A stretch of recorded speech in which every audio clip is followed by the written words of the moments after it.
ಎಲ್ಲರಿಗೂ ನಮಸ್ಕಾರ. Welcome back to my channel Sonu special. ನಾನಿವತ್ತು ಬೆಳಗಿನ ತಿಂಡಿಗೆ ಅವಲಕ್ಕಿ ಬಿಸಿಬೇಳೆ ಬಾತ್ ಹೇಗೆ ಮಾಡೋದು ಅಂತೇಳಿ ತೋರಿಸ್ಕೊಡ್ತಾ ಇದ್ದೀನಿ. ನಿಮಗೆ ಅಕ್ಕಿಲಿ ಮಾಡಿರೋದ ಅಥವಾ ಅವಲಕ್ಕಿಲಿ ಮಾಡಿರೋ ಅನ್ನೋ ಡಿಫ್ರೆನ್ಸೇ ಗೊತ್ತಾಗಲ್ಲ, ಅಷ್ಟು ಚೆನ್ನಾಗಿರುತ್ತೆ.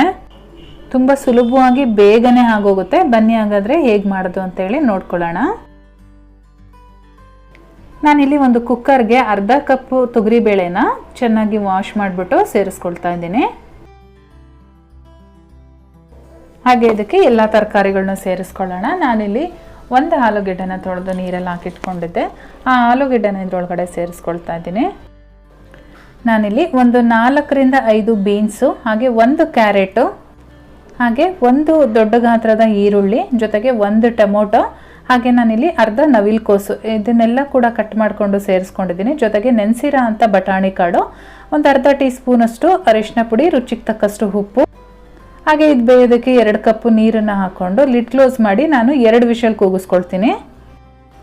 ಆ ಕಡೆ ವಿಷಲ್ ಕೂಗೋ ಅಷ್ಟರಲ್ಲಿ ನಾನಿಲ್ಲಿ ಅವಲಕ್ಕಿನ ರೆಡಿ ಮಾಡ್ಕೊಳ್ತೀನಿ. ನಾನಿಲ್ಲಿ 1 ಕಪ್ಪು ಅವಲಕ್ಕಿನ ತೊಗೊಂಡು ತೊಳೆದ್ಬಿಟ್ಟು ಇಟ್ಕೊಂಡಿರ್ತೀನಿ. ಇದನ್ನು ನೆನೆಸೋ ಅಂಥ ಅವಶ್ಯಕತೆ ಇಲ್ಲ, ಜಸ್ಟ್ ತೊಳೆದು ಇಟ್ಕೊಂಡ್ರೆ ಸಾಕಾಗತ್ತೆ.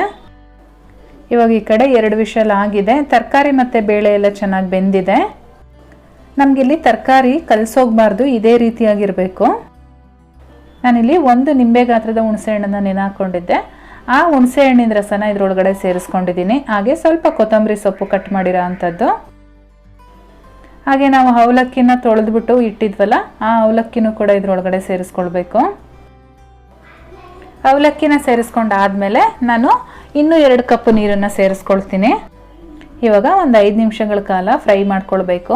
ನಾವು 2 ಕಪ್ ನೀರು ಹಾಕಿರೋದ್ರಿಂದ ಕನ್ಸಿಸ್ಟೆನ್ಸಿ ಕರೆಕ್ಟ್ ಆಗುತ್ತೆ, ಅವಲಕ್ಕಿ ಚೆನ್ನಾಗಿ ಅರಳುತ್ತೆ.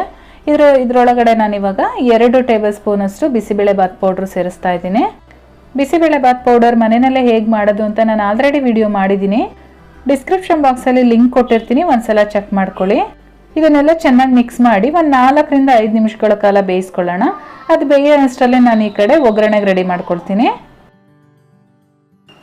ನಾನಿಲ್ಲಿ ಒಗ್ಗರಣೆಗೆ ತುಪ್ಪ ಹಾಕ್ತಾ ಇದ್ದೀನಿ. ತುಪ್ಪ ಹಾಕೋದ್ರಿಂದ ಟೇಸ್ಟು ತುಂಬಾ ಚೆನ್ನಾಗಿ ಬರುತ್ತೆ. ಒಂದು 3ರಿಂದ 4 ಟೀ ಸ್ಪೂನಷ್ಟು ಸೇರಿಸ್ಕೊಂಡಿದ್ದೀನಿ. ಇದಕ್ಕೆ ಸುಮಾರಾಗಿ ಒಂದು 2 ಟೇಬಲ್ ಸ್ಪೂನಷ್ಟು ಕಡಲೆಕಾಯಿ ಬೀಜ. ಈ ಕಡಲೆಕಾಯಿ ಬೀಜನ ಸ್ವಲ್ಪ ಫ್ರೈ ಮಾಡ್ಕೊಳ್ಳೋಣ.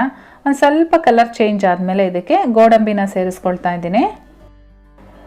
ಗೋಡಂಬಿನೂ ಅಷ್ಟೇ ಒಂದು 10 ಸೆಕೆಂಡು ಫ್ರೈ ಮಾಡ್ಕೊಳ್ಳೋಣ. ಕಡಲೆಕಾಯಿ ಬೀಜ ಮತ್ತು ಗೋಡಂಬಿ ಸ್ವಲ್ಪ ಫ್ರೈ ಆದಮೇಲೆ ನಾನು ಇದಕ್ಕೆ ಒಂದು 1/4 ಟೀ ಸ್ಪೂನಷ್ಟು ಸಾಸಿವೆನ ಸೇರಿಸ್ಕೊಳ್ತಾ ಇದ್ದೀನಿ. ಜೊತೆಗೆ ಹಸಿ ಕರಿಬೇವಿನ ಸೊಪ್ಪಿದ್ರೆ ಈ ರೀತಿ ಕರಿಬೇವಿನ ಸೊಪ್ಪು ಹಾಕ್ಕೊಳ್ಳಿ, ತುಂಬಾ ಚೆನ್ನಾಗಿರುತ್ತೆ.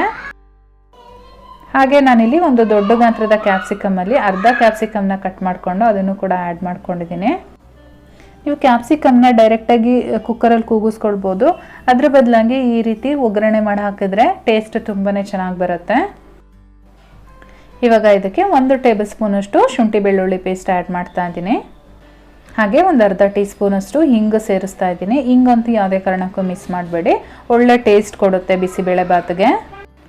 ಇವಾಗ ಈ ಒಗ್ಗರಣೆನೆಲ್ಲ ಚೆನ್ನಾಗಿ ಫ್ರೈ ಮಾಡಿಕೊಂಡು ಈಗ ನಾವು ಬೇಯಿಸಕ್ಕೆ ಇಟ್ಕೊಂಡಿದ್ದೀವಲ್ಲ ಬಿಸಿಬೇಳೆ ಬಾತು, ಅದರೊಳಗಡೆ ಈ ಒಗ್ಗರಣೆನ ಸೇರಿಸ್ಕೊಳ್ಳೋಣ. ಇವಾಗ ಇದನ್ನೆಲ್ಲ ಇದರೊಳಗಡೆ ಚೆನ್ನಾಗೊಂದು ಮಿಕ್ಸ್ ಮಾಡ್ಕೊಳ್ಬೇಕು. ಇವಾಗ ಕನ್ಸಿಸ್ಟೆನ್ಸಿ ಕರೆಕ್ಟಾಗಿದೆ ಬಿಸಿಬೇಳೆ ಬಾತಿಂದು. ಇಷ್ಟೇ ತೆಳುವಾಗಿರಬೇಕು. ಇದು ತಣ್ಣಗಾದ್ಮೇಲೆ ಅವಲಕ್ಕಿ ಆಗಿರೋದ್ರಿಂದ ಸ್ವಲ್ಪ ಗಟ್ಟಿ ಆಗುತ್ತೆ. ಹಾಗಾಗಿ ಇಷ್ಟು ಕನ್ಸಿಸ್ಟೆನ್ಸಿ ಇದ್ದರೆ ಸಾಕಾಗುತ್ತೆ. ನೀವು ಇದಕ್ಕಿಂತ ಗಟ್ಟಿ ಮಾಡ್ಕೊಬಿಟ್ರಿ ಅಂದರೆ ಅದು ತಣ್ಣಗಾದ್ಮೇಲೆ ಪಲಾವ್ ಥರ ಆಗಿಬಿಡುತ್ತೆ. ಅಥವಾ ತುಂಬ ಗಟ್ಟಿ ಇದೆ ಅಂತ ಅನಿಸಿದ್ರೆ ಈ ಟೈಮಲ್ಲಿ ನೀವು ಇನ್ನೊಂದು ಗ್ಲಾಸಷ್ಟು ಬಿಸಿನೀರನ್ನು ಸೇರಿಸ್ಕೊಂಡು ಮಿಕ್ಸ್ ಮಾಡ್ಕೊಳ್ಳಿ, ಸರಿಯಾಗುತ್ತೆ ಅಲ್ಲಿಗೆ ಕನ್ಸಿಸ್ಟೆನ್ಸಿ. ಬಿಸಿ ಬಿಸಿ ಇದ್ದಂಗೆ ಬೂಂದಿ ಖಾರದ ಜೊತೆ ಸರ್ವ್ ಮಾಡಿ ತುಂಬಾ ಚೆನ್ನಾಗಿರುತ್ತೆ. ನೀವು ಅವಲಕ್ಕಿಲಿ ಮಾಡಿರೋದು ಅಂತ ನಿಮಗೆ ಗೊತ್ತೇ ಆಗೋದಿಲ್ಲ. ಸೇಮ್ ಅಕ್ಕಿಯಲ್ಲಿ ಬಿಸಿಬೇಳೆ ಬಾತ್ ಮಾಡಿದಾಗ ಹೇಗಿರುತ್ತೋ ಟೇಸ್ಟು ಅದೇ ಟೇಸ್ಟ್ ಇರುತ್ತೆ. ತುಂಬಾ ಚೆನ್ನಾಗಿರುತ್ತೆ. ತುಂಬಾ ಸಿಂಪಲಾಗಿ ಮಾಡ್ಕೊಳ್ಳೋ ಅಂಥ ರೆಸಿಪಿ ಇದು. ಇವತ್ತಿನ ರೆಸಿಪಿ ಇಷ್ಟ ಆಗಿದ್ರೆ ಒಂದು ಲೈಕ್ ಮಾಡಿ, ಹಾಗೆ ಸಬ್ಸ್ಕ್ರೈಬ್ ಮಾಡ್ಕೊಳ್ಳಿ. ನಾನು ಮತ್ತೆ ಸಿಗ್ತೀನಿ ಮುಂದಿನ ವಿಡಿಯೋದಲ್ಲಿ. Thank you.